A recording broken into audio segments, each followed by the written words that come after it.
Bien, muchas gracias Arturo, el equipo de alabanza. Muy buenos días para todos quienes están allí en sus casas viendo la transmisión. Hoy queremos disculparnos porque partimos un poco más tarde. Ya lo hemos mencionado hasta la saciedad, todo aparentemente queda funcionando muy bien de una semana y en la siguiente ya no funciona de la misma manera, así que hoy tuvimos que hacer unos ajustes, cambiar un cable de último momento, pero funcionó.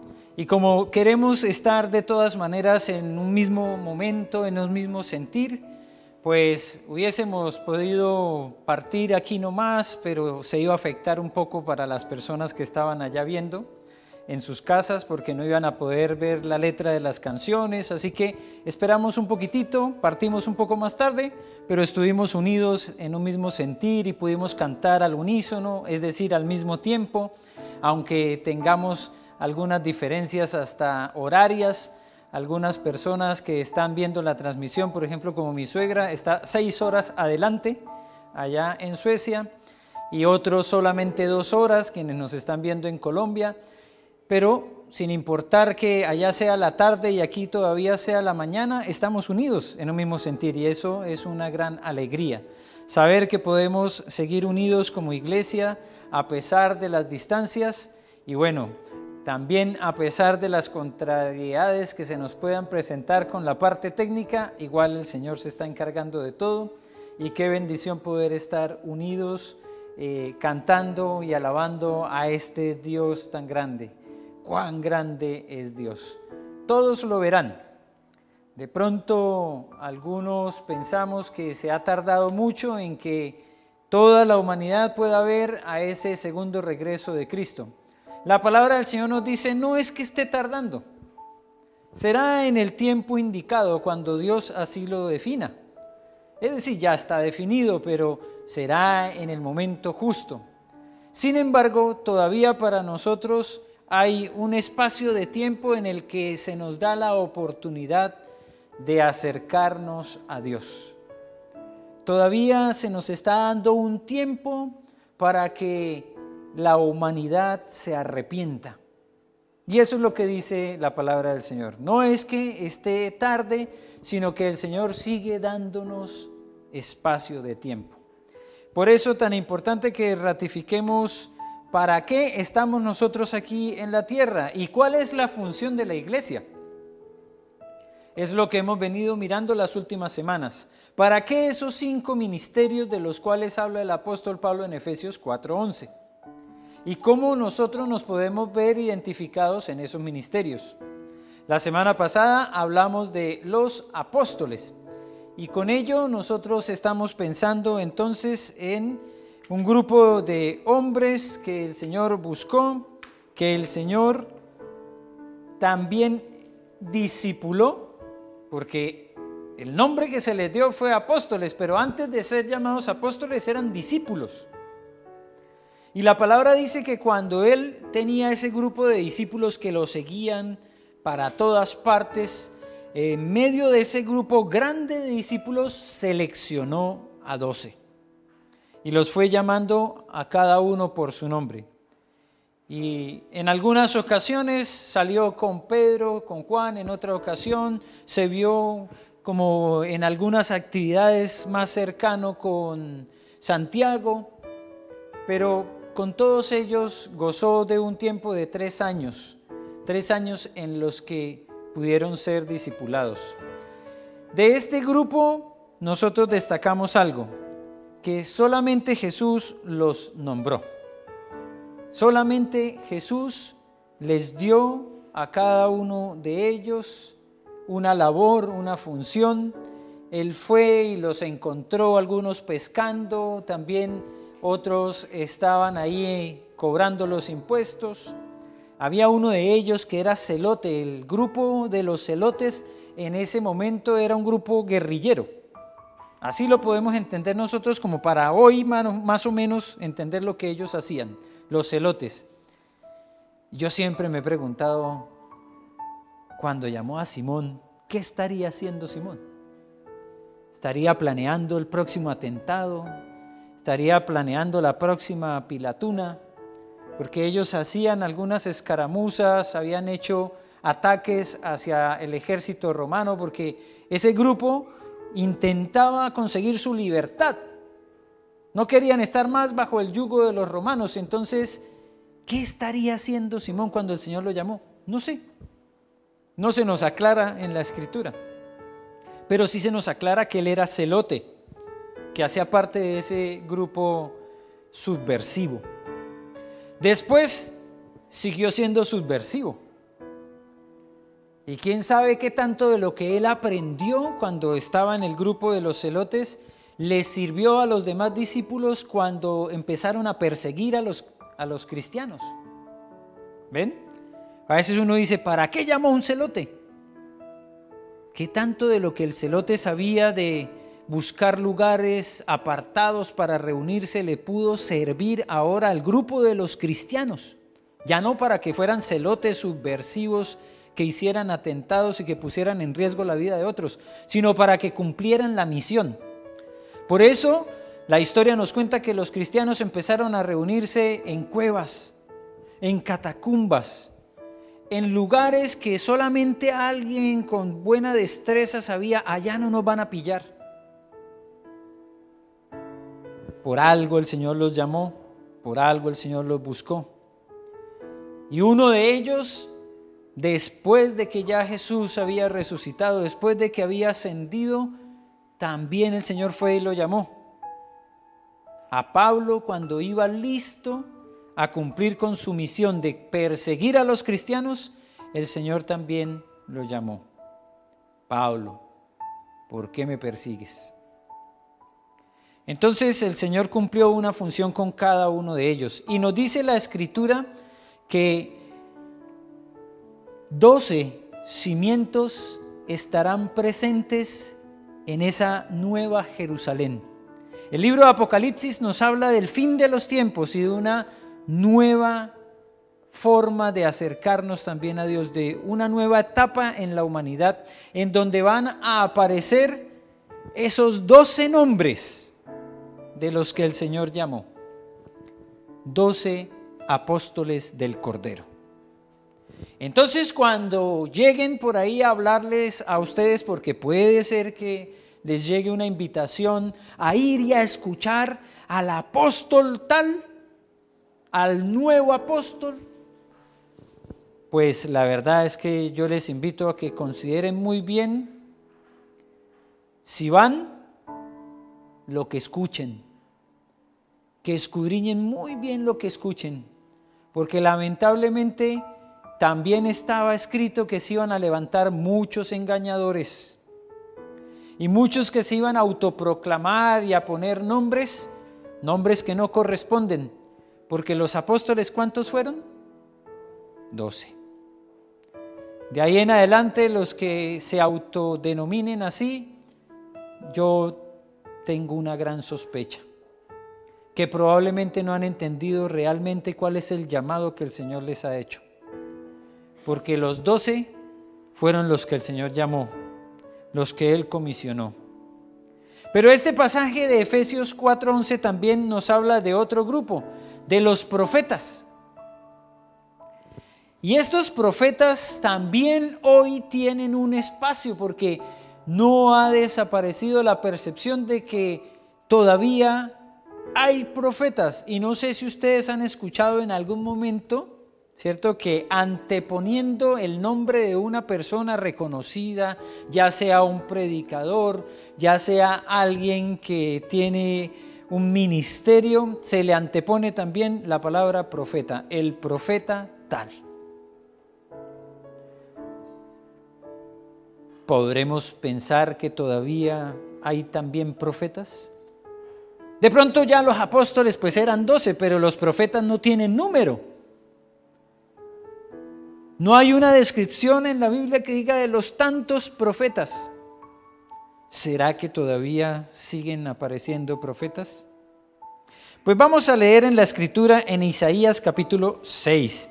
Ahí es donde les voy a invitar hoy a leer al profeta Isaías, uno de los que nosotros hemos escuchado hacen parte de los profetas, Isaías. Y cuando encontramos la división de los libros de la Biblia, una división que se hizo para que nosotros pudiésemos tener una organización para ayudarnos también en el estudio de las Escrituras, algo que ya lo he mencionado en otra ocasión, pero que es importante hoy mencionarlo. Los profetas mayores aparecen en el Antiguo Testamento, diferenciándose de otros que se les llaman los profetas menores. Y esto puede causar confusión porque algunos eran mayores de edad y los otros eran menores de edad. No, la organización del Antiguo Testamento está en bloques de categorías de libros. Los primeros 5 libros se les ha llamado el Pentateuco, de la palabra 5, penta, que se les reconoce la autoría de Moisés. Y como empiezan hablando desde el principio, en el principio creó Dios los cielos y la tierra, Génesis, que significa principio, entonces están al inicio. Pero después de estos libros, de los 5 libros del Pentateuco, viene otra clasificación de libros que son libros históricos, que narran mucha de la historia del pueblo de Israel, pero que no necesariamente están organizados de una forma cronológica. Ahí encontramos a Josué, a los jueces, a Ruth, los libros de crónicas, de los reyes también. Y encontramos entonces en estos libros descripciones históricas, sucesos históricos, algunos hasta con fechas. Pero no necesariamente ahí se nos está describiendo un periodo de 2000 años. No, están intercalados. Después aparecen los libros poéticos, porque en la forma en la que fueron escritos y hasta los versos se nota que son de una forma diferente. Job, Salmos, Proverbios, Eclesiastés, Cantares, que también son 5, son libros que tienen un estilo poético en la forma en que fueron escritos. Pero no es que fueron escritos después de los históricos, no, están entremezclados, porque, por ejemplo, hoy nos estaba compartiendo la lectura del Salmo 24 Pamela y dijo, este es un Salmo de David. ¿Recuerdan en cuál de los libros del Antiguo Testamento se habla también de David, de los libros históricos? En Samuel, en Reyes. Entonces miren, aparece primero en la descripción de la historia de él y luego aparecen libros escritos o salmos escritos por David. No es una organización cronológica. Después de esos libros poéticos vienen los profetas mayores.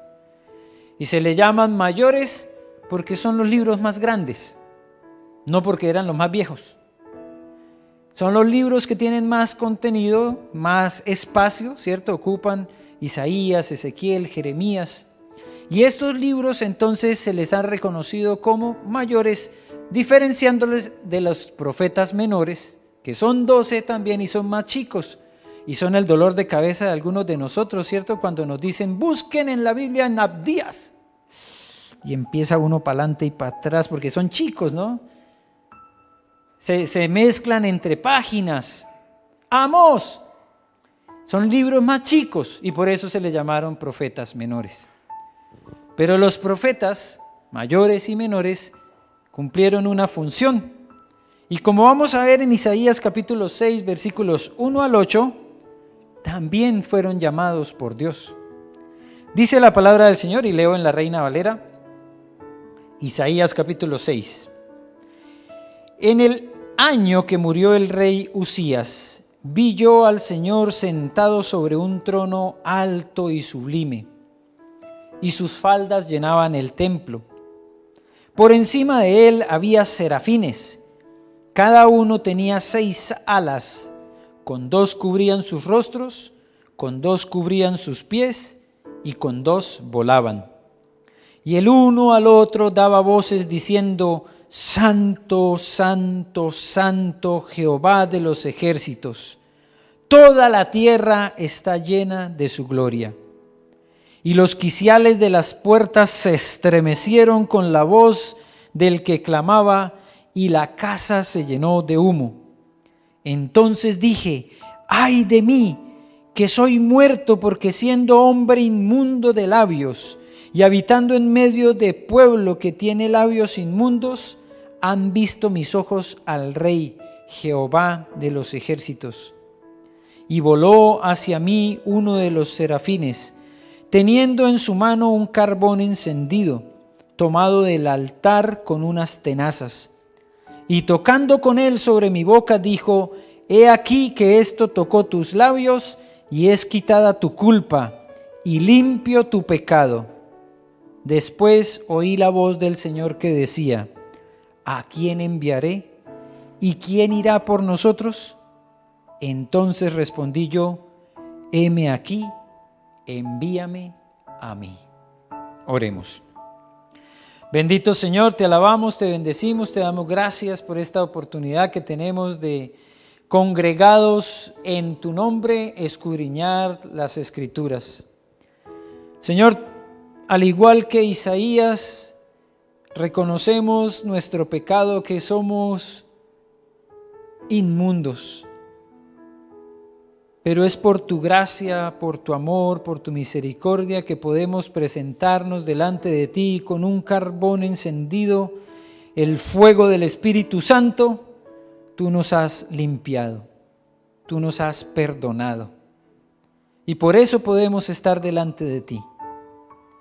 Gracias, Señor, por el llamado que tú has hecho particularmente a cada uno de los que han escuchado tu voz, de los que han respondido a ese llamado, de los que tú has transformado y ahora son tus hijos,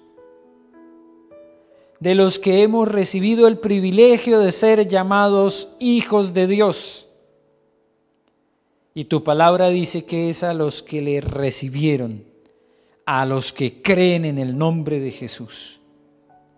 Y por eso te damos gracias, Señor, porque al igual que estos hombres que cumplieron con una función, a nosotros también tú nos has llamado a cumplir con un plan y con un propósito. Gracias, Señor, por tu Espíritu Santo que está enseñándonos, que está cambiando y transformando vidas, para que hoy podamos nosotros recibir esta palabra y aplicarla en el diario vivir.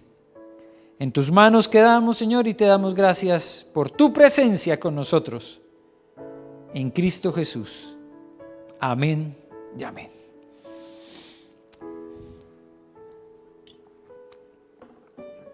Bien, profetas. Lo primero que quisiéramos mirar es un poco de lo que significa la palabra profeta. No es tanto lo que nosotros utilizamos la palabra como tal, ¿cierto? A veces cuando no nos va muy bien en cierto lugar y que precisamente es como nuestro lugar de procedencia, todavía aplicamos ese término que dice: no, si no hay profeta en su propia tierra, ¿cierto? Esa es como una de las acepciones que tal vez más podemos utilizar de la palabra profeta. O cuando alguien nos ha dicho que va a pasar algo, que tiene un temor, que tiene una angustia, que tiene una preocupación y dice, anticipa algo que va a pasar, entonces después le voltean a mirar y dicen: este es profeta. Pero hay personas que tienen ciertas características que los hacen como más proclives a que, teniendo una buena percepción de las cosas, pues anticipen ciertas situaciones. Por ejemplo, hay personas que a los deportes le anticipan un posible resultado.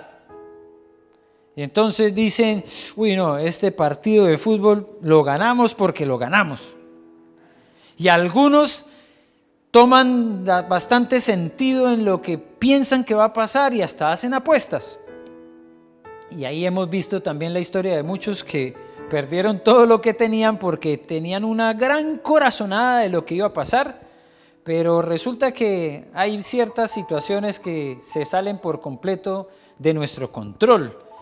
Empezando porque los que juegan son otros 11, no nosotros, ¿cierto? Y juegan contra otros 11 que no están con las piernas vendadas, ni fracturadas, ni con yeso. Entonces, cuando uno piensa, por ejemplo, en jugar fútbol, son 11 contra 11 y ellos se tienen que ver allá en la cancha a ver cómo lo hacen. Pero yo tengo que mencionar que a veces da también la percepción de que un equipo tiene 12 y el otro 11, ¿cierto? Porque hay unos caballeros que tienen un silbato que a veces lo ve uno como que participan activamente de uno o de otro equipo. No podemos decir mucho más que lamentablemente parece ser que a veces sí se dan situaciones que a todas luces el resultado dice esto estuvo manipulado por alguna parte. Pero no podemos nosotros estar tan seguros que alguien que anticipó un resultado y dijo este partido queda 2-0, este es un verdadero profeta. Porque lamentablemente en el juego las probabilidades son bastante grandes, ¿cierto? De que un equipo se desempeñe correctamente, de que el otro equipo no lo haga tan bien o de que una mano intervenga a través de un silbato para ayudar. Por eso es bueno que pensemos realmente si la aplicación que hoy le damos a la palabra profeta realmente puede ser la que tenía en el contexto bíblico. Y tenemos que comenzar desde atrás, desde el Antiguo Testamento, es decir, desde el hebreo. Porque sí en el Antiguo Testamento se hablaba de profetas, también en el Nuevo Testamento. Pero a veces nosotros nos quedamos solo con el significado de una palabra a partir de uno de los dos testamentos. Y realmente lo que necesitamos es empezar bien atrás. La etimología entonces busca la raíz de las palabras, de dónde provienen. Eso es lo que promueve la etimología. Y cuando vamos a profeta, vemos que proviene de una palabra hebrea que significa naví y que traducía llamado por Dios o quien tiene una vocación de Dios. Llamado por Dios o quien tiene una vocación de Dios o quien tiene un mensaje de Dios. Esto es fundamental tenerlo presente, porque como les digo, a veces hoy cuando se habla de profetas, y en especial hay uno que tiene mucho reconocimiento, no sé si a ustedes les suene cuando diga la palabra Nostradamus. ¿Lo reconocen? Muy famoso, muy reconocido. Se le puede reconocer como profeta, pero por una descripción no hebrea de la palabra profeta, sino por una descripción latina de la palabra profeta. Porque la hebrea tenía ese significado. Porque el término hebreo naví provenía de una raíz del verbo llamar. El profeta no era alguien que por sí mismo estaba dando descripciones de cosas que iban a pasar en el futuro. El profeta, según lo que nosotros entendemos de la palabra misma y de lo que vimos en el Antiguo Testamento, era alguien llamado por Dios para que fuera mensajero, para que llevara un mensaje. Isaías capítulo 6 nos lo dejó muy claro, ¿cierto? Tocó con su boca, le dijo, ¿quién irá por nosotros? ¿A quién enviaré? El texto que nosotros leemos con Isaías nos deja claro que Dios llamó a Isaías y que lo comisionó, le dio un mandato. A diferencia de algunas descripciones que nosotros vemos para la palabra profeta que vinieron después.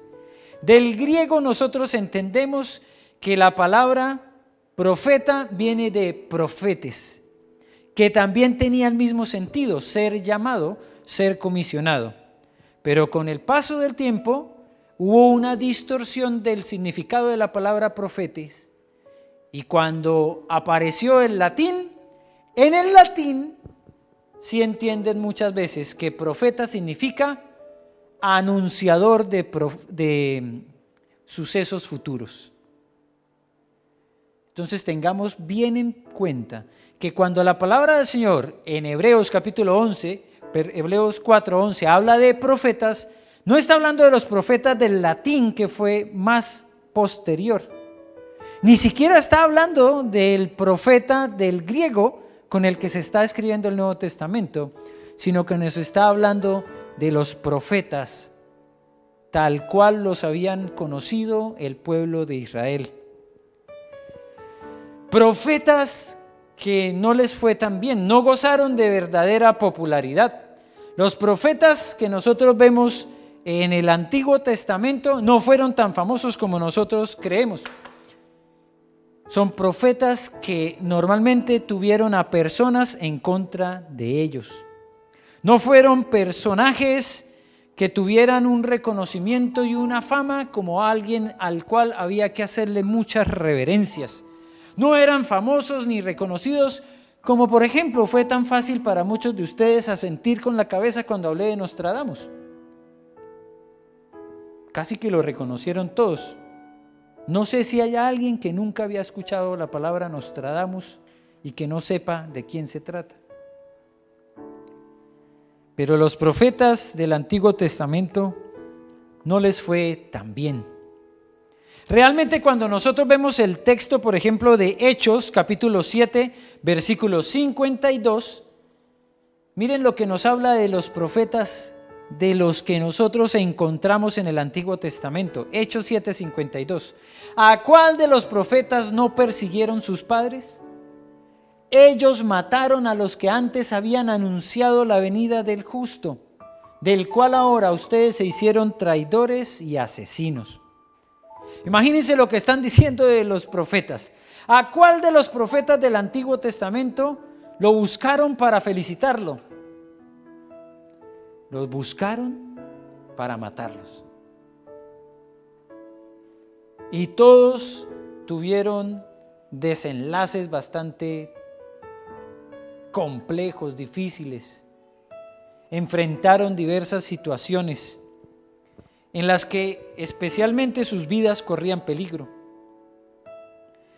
Pero era algo bien claro lo que ellos hacían. Estos profetas del Antiguo Testamento traían un mensaje que debía ser escuchado.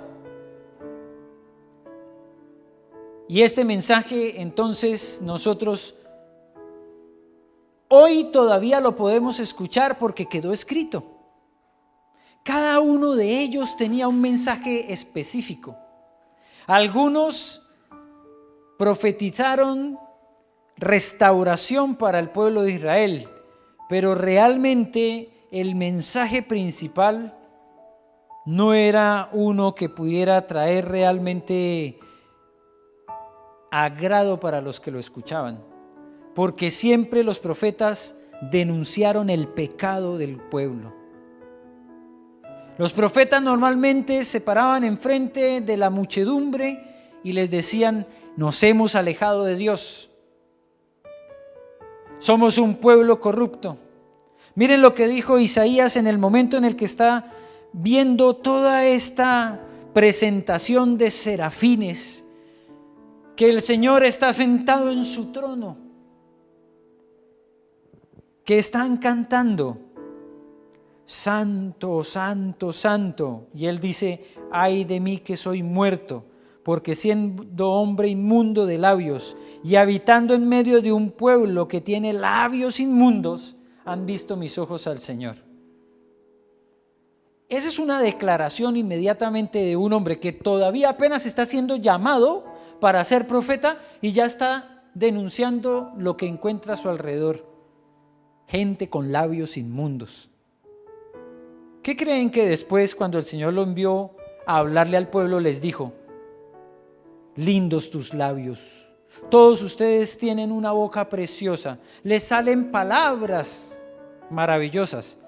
O, siendo consecuente con lo que acababa de decir, probablemente cuando se paró enfrente de la muchedumbre les dijo: somos un pueblo de labios inmundos, nos hemos apartado de Dios, que era el mensaje que ellos traían. Nos dice Isaías capítulo 38, versículo 1: en aquellos días cayó Ezequías enfermo de muerte, y vino a él el profeta Isaías, hijo de Amós, y le dijo: Jehová ha dicho así: pon tu casa en orden, porque vas a morir y no vivirás más. Ese era el mensaje de los profetas. Harto ánimo para Ezequías, ¿no? Ezequías, ¿ya hiciste testamento? Te vas a morir. Yo lo que veo con este texto es que la labor y la función de un profeta realmente era difícil, ¿cierto? Imagínense lo que significa para alguien que está enfermo, que alguien venga, lo visite y en vez de darle palabras de ánimo, decirle: oye, tómate este tecito, te vas a ayudar, te vas a aliviar, vas a salir de ahí. Viene y le dice: te vas a morir. Bueno, por esa clase de declaraciones es que muchas veces a los profetas los persiguieron y tuvieron que arrancar y esconderse, como le tocó a Elías cuando lo estaba persiguiendo la reina Jezabel. Porque no fueron llamados a hablar cosas muy lindas, ni tiernas, ni hablarle a las personas de todas las bondades que iban a recibir, sino que traían un mensaje firme, un mensaje que era un llamado al arrepentimiento. Y ese llamado al arrepentimiento no es algo que sea tan fácil de escuchar. Porque muchas veces nos hemos acostumbrado con el correr del tiempo a hacer ciertas cosas, a tener ciertos hábitos, a vivir de cierta manera, a dedicar el tiempo ya ciertamente con alguna periodicidad o a manejar una agenda muy personal. Y que venga alguien y nos diga: oye, lo que tú estás haciendo está mal. Esa conducta, ese hábito está mal. No es tan fácil de escuchar. Te estás alejando de Dios. Estás jugando con fuego. Te puedes quemar. Arrepiéntete de lo que estás haciendo. Y ese era el mensaje de los profetas. No siempre estamos tan dispuestos a cambiar lo que estamos haciendo, porque a veces nos encariñamos con ciertas actitudes y se nos hace mucho más fácil vivir de cierta manera en vez de hacer cambios en nuestra vida. Pero el profeta lo que hacía era claramente llamar al arrepentimiento, llamar a volver al Señor, a que todos aquellos que se habían desviado y se habían ido por su propio caminar volvieran al redil, a que aquellas ovejas que estaban descarriadas volvieran a donde el Señor los quería tener, que volvieran a escuchar su palabra, que volvieran a orar y hablar con Él, que volvieran a la comunión con el Señor. Voy a leer solamente un texto en el segundo libro de Reyes, pero consecuentemente cuando tú dedicas un tiempo a leer lo que hablaban los profetas, los mensajes una y otra vez decían lo mismo.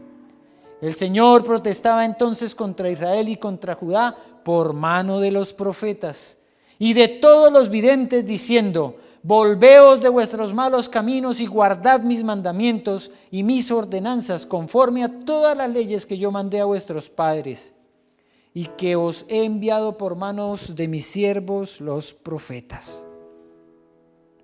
Una y otra vez, cuando tú miras lo que decía un profeta, este mensaje es fundamental: volveos, obedeced al Señor. Y todavía hoy siguen haciendo lo mismo los profetas, porque su palabra está escrita y nos siguen llamando a una conversión, nos siguen llamando a volver al Señor, a arrepentirnos de nuestro pecado.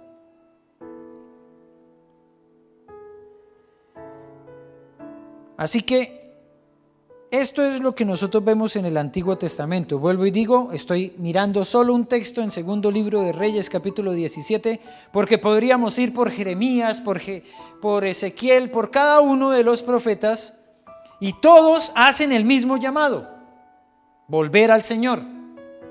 ¿Recuerdan a Jonás? ¿Qué hizo en Nínive? Fue y les dijo: si ustedes no se arrepienten, el Señor va a destruir Nínive. Imagínense ese mensaje a toda una ciudad. El rey lo escuchó y proclamó ayuno para todos. Y el Señor retrajo lo que iba a hacer, perdonó a Nínive y no fue destruida. Otro de los ejemplos de lo que hacían los profetas: iban y llamaban la atención de la gente para que volvieran al Señor. Una y otra vez vemos lo mismo. Ahora la pregunta es: estos profetas,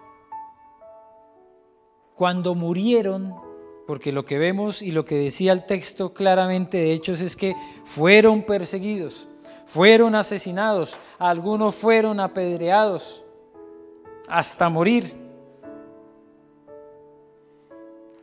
Como veíamos la semana pasada con los apóstoles, ¿estos profetas pasaron la posta?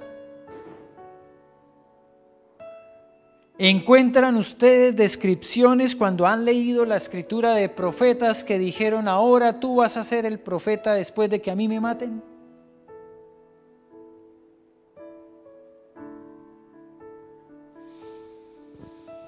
De entrada yo me pongo a pensar que sería bastante complejo que un profeta que está muriendo por ser profeta tenga un discípulo al cual le diga: también te van a matar a ti, toma mi posta. Yo creo que sería poco popular si estuviera pendiente de que alguien tomara su lugar para que muriera por él. Pero hay una ocasión en la que sí está claro en la escritura que a alguien le pasó la posta y le pasó el manto. Pero fue una ocasión bien especial, porque fue la ocasión de Elías y Eliseo. Y en este caso Elías había sido un profeta bastante reconocido, que en un día enfrentó a los profetas de Baal y cayó fuego del cielo y fueron destruidos, y enfrentó muchas situaciones complejas, lo persiguieron también para matarlo, pero el Señor se le ocurrió, porque así lo decidió, recibir a Elías en el cielo vivo. Elías no gustó la muerte, y el que estaba detrás de él, el que lo acompañaba, que era Eliseo, recibió el manto en señal de que continuaba con el ministerio de Elías. Pero eso no volvió a suceder. Única y exclusivamente pasó con estos dos. Eliseo tenía un siervo que se llamaba Giesi. ¿Se acuerdan de Giesi? Ese que era todo temeroso. ¿Y qué vamos a hacer? Y el Señor le mostró que tenían todo un ejército para protegerlos. ¿Pero ustedes han escuchado hablar del profeta Giesi? No era que se pasaba de uno a otro. El caso de Elías y Eliseo fue particular, pero no habían profetas que estaban en una escuela y que seguían siendo profetas unos después de otros. Cumplieron una función, cumplieron con un llamado. Esta función entonces nosotros la vemos hoy claramente ejemplificada en que el mensaje de esos profetas sigue vigente. Y tan cierto como que el pueblo de Israel se había desviado del camino, es que hoy nosotros seguimos teniendo una humanidad que se desvía del camino, que se nos ha enseñado a vivir conforme a unos preceptos, pero que todavía nosotros seguimos sacando la vuelta, y que todavía seguimos necesitando de estas voces de estos hombres para que nos llamen a cuentas.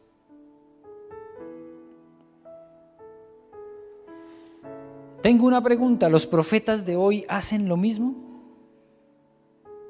Los que ustedes han escuchado tal vez que son profetas, ¿hacen ese llamado al arrepentimiento verdadero, a volver al Señor? ¿O han escuchado ustedes de ministerios reconocidos como proféticos que vienen y le dicen al oído de las personas lo que les va a suceder? Yo lo menciono porque en el caminar cristiano me he encontrado con varias personas que lamentablemente se han ido detrás de estos ministerios porque les han dicho: uy, hay una campaña poderosísima, vino un profeta famosísimo, y se van para allá para escuchar lo que Dios les va a decir que les va a pasar en el futuro. Pero ¿saben qué? Dios no se equivoca. Pero muchos de estos profetas que dicen cosas al oído de la gente, sí se equivocan. Y en el pasado, el Señor dijo: el profeta, aquel que hable de mi parte y una sola cosa de las que diga no se cumpla, tiene que morir irremisiblemente, porque no habló por mí. Porque Dios no se equivoca. Pero estos profetas, falsos profetas que están por el mundo, sí han dicho cosas. Por ejemplo, en Barranquilla conocimos a una señora, no voy a decir el nombre porque probablemente pueda llegar a ver la transmisión, pero nosotros que la conocimos sí vimos su tristeza, porque en una de esas reuniones a ella le dijo al oído el profeta que Dios le iba a restaurar su matrimonio y que iba a volver con su esposo porque habían partido su matrimonio en dos. Ella se quedó con la niña. Y cuando nosotros la conocimos ya llevaba 13 años esperando que esa profecía se cumpliera. Y como sigo en contacto con la hermana de ella, no con ella, ya pasaron mucho más de 20 años y no hay forma de que se cumpla esa profecía, porque falleció el que era su esposo, su ex esposo. ¿Dios se equivocó? ¿O hay alguien que se atreve a decir de parte de Dios cosas que no lo han mandado a decir? Que está hablando no como los profetas del Antiguo Testamento, porque los del Antiguo Testamento no venían a decirle a la gente: oye, te vas a ganar la lotería, vas a cambiar de trabajo, vas a tener muchas cosas, te va a ir mejor en tal parte, se va a restaurar tu relación marital. No, lo que hacían los profetas era llamar al arrepentimiento.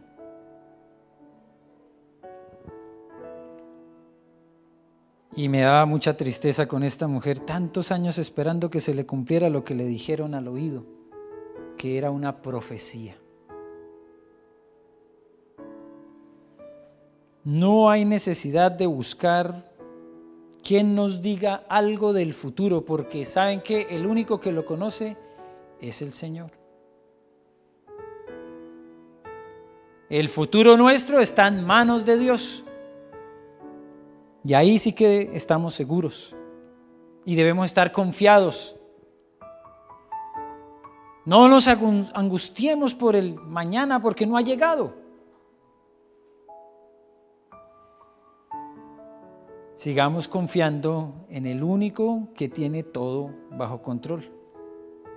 Cuidado con esas falsas promesas de que aquí o allá te van a decir lo que necesitas escuchar. Recuerden la palabra del apóstol Pablo a Timoteo: en los postreros tiempos se amontonarán aquellos que tienen comezón de oír, que quieren oír cosas, quieren saber si les va a ir bien en un negocio, quieren saber si necesitan o no necesitan invertir el dinero en tal parte. Pero para eso tenemos la oración. Tenemos el Espíritu Santo que nos da claves para ayudarnos a entender. Si tú tienes la tentación de invertir dinero en algo que no es correcto, que no tiene reconocimiento, que no ha sido avalado también por otras organizaciones, que es ilegal, no esperes que te vaya bien. Todavía siguen apareciendo esas pirámides.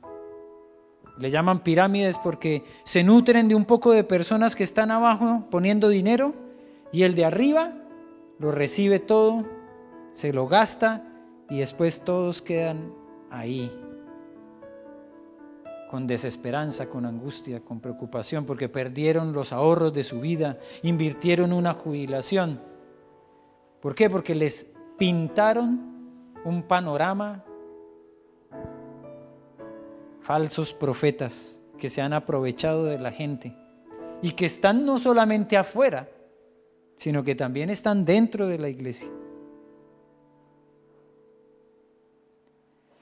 La verdadera profecía entonces que nosotros debemos desarrollar es profesar el nombre de Cristo. La verdadera profecía todavía está en tu boca, en la boca de cada uno de nosotros cuando hacemos un llamado al arrepentimiento. Cuando nos encontramos con alguien que se ha desviado del camino, la palabra dice que cuando un hermano en la fe llama a otro al arrepentimiento, lo llama a volver al redil, tiene un doble honor y un reconocimiento. Porque es más fácil cuando uno ve que alguien está haciendo algo mal y decir, yo ahí no me meto. Es más fácil que alguien que esté cometiendo una mala conducta, como decimos aquí en Chile, pase piolita y nadie le diga nada en vez de enfrentarlo, ¿cierto? Pero cuando tú enfrentas con la palabra de Dios a alguien que está errado y con amor le haces ver el camino del Señor, entonces lo estás llevando al arrepentimiento y estás cumpliendo con la verdadera función del profeta. No para anticiparle que le va a ir mal, ni para decirle que le va a ir bien, no, para decirle lo que dice la palabra, porque esos son los profetas, los que dijeron la palabra de Dios. Y cada uno de nosotros, cuando hemos predicado la palabra, hemos sido profetas de Dios.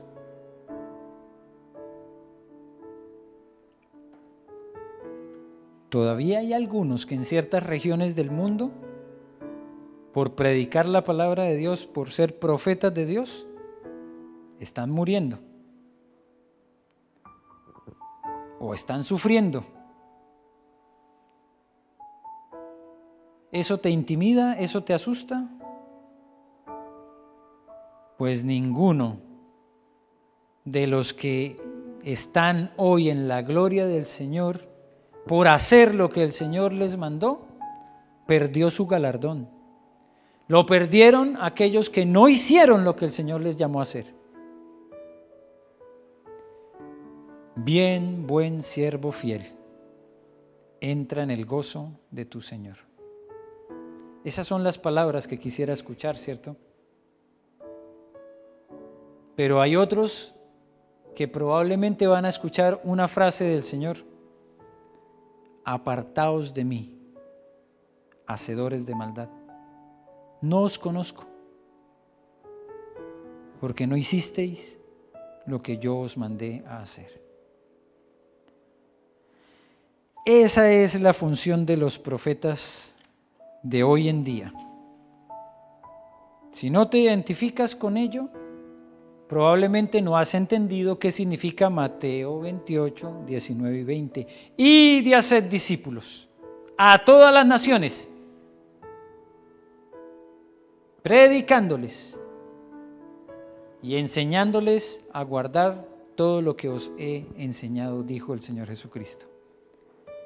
La función de los profetas está encomendada hoy en todos nosotros, que tenemos la oportunidad de hacer un llamado al arrepentimiento, a que este mundo que cada vez pone a Dios en un segundo, tercero, cuarto y hasta último lugar, se vuelva al Señor,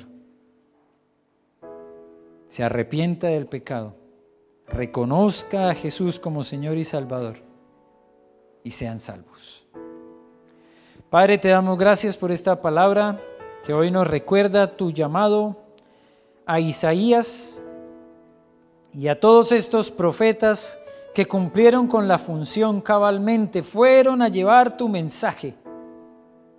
Muchos de ellos murieron en el intento, claro que sí. Pero tú te serviste también de todos ellos para seguirnos dejando a nosotros enseñanza. Por eso el fundamento de nuestra doctrina de la iglesia está en los apóstoles, en los profetas. y en que cumplamos cada uno de nosotros con la función para la cual fuimos llamados. Gracias, Señor, por este mensaje que nos reconviene otra vez, que nos llama a entender que lamentablemente hay muchos engañadores en el mundo, que asimismo se han autoproclamado como profetas, pero que no están cumpliendo con el plan y el propósito que tú dejaste. Ayúdanos a nosotros a entender cómo hacemos parte de ese andamiaje, de ese engranaje, de ese organismo llamado tu iglesia, que tiene el privilegio de predicar a Cristo a todas las naciones. Que tu gracia y tu misericordia nos acompañen. Es lo que rogamos en Cristo Jesús. Amén y amén.